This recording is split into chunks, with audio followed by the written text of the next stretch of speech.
New York Congresswoman Ocasio-Cortez ripping into critics, blaming her party's far-left agenda for the Election Day losses last Tuesday. In a tweet, she says woke is a term pundits are now using as a derogatory euphemism for civil rights and justice. Making up a woke problem results in putting civil and voting rights on the back burner. In a year, state legislatures are planning out GOP majorities and voter suppression. That's dangerous.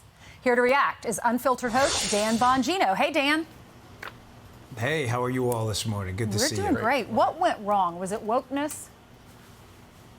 Yeah, I mean, just look at the exit polls. Listen, I mean, it's hard to candidly take AOC seriously. She didn't write that tweet. Someone else wrote it from her staff. She's not a serious person. It's hard to take her seriously because if she just looked at the exit polls, she would have seen that an issue that the Democrats had typically leveraged for decades, for probably a generation, education, now turned and became a Republican issue for suburban soccer moms and soccer dads out there. So you have to ask yourself, did she not read that exit poll, or did she read it and she's just too dumb to process it? Because there's no option C. Now, you have to understand, too, what she's up to as well, guys. You know, the left and the woke left here specifically, this has nothing to do with fighting racism, okay? This has everything to do with advancing racism and segregation.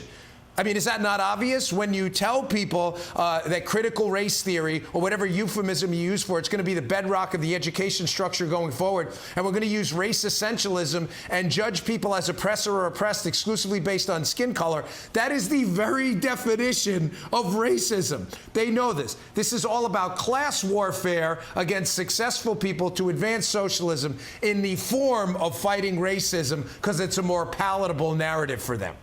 We are now going to do something you probably have never seen on American television, and that is we are going to play the soundbite of a Democrat, and Dan Bongino is going to completely agree with them. Here is James Carville, one of the one of the top Democratic strategists, talking about what went wrong with the Democrats last week. Watch this. What went wrong was just stupid wokeness. All right, don't just look at Virginia and New Jersey. Look at Long Island. Look at Buffalo. Look at Minneapolis. Even look at Seattle, Washington. I mean, just defund the police, lunacy, to take Abraham Lincoln's name off of schools. I mean, that people see that, and it's just really have a suppressive effect all across the country. The Democrats, some of these people need to go to a woke detox center or something. I mean, that they're expressing a language that people just don't use, and there's a backlash and a frustration at that. Am I right? Are you agreeing with the Democrats? Yes. You're right. This is a first on national television. Good call there, Ducey.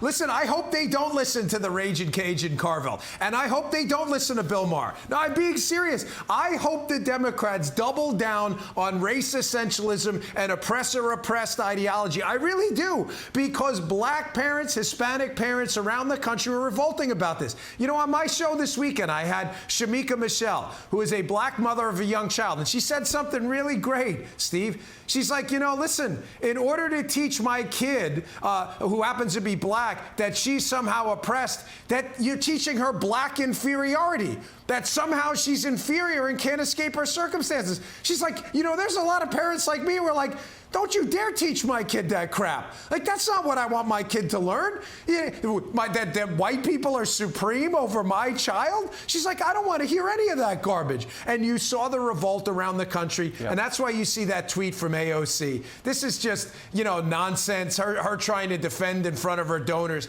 how her and the squad are destroying the Democrat Party.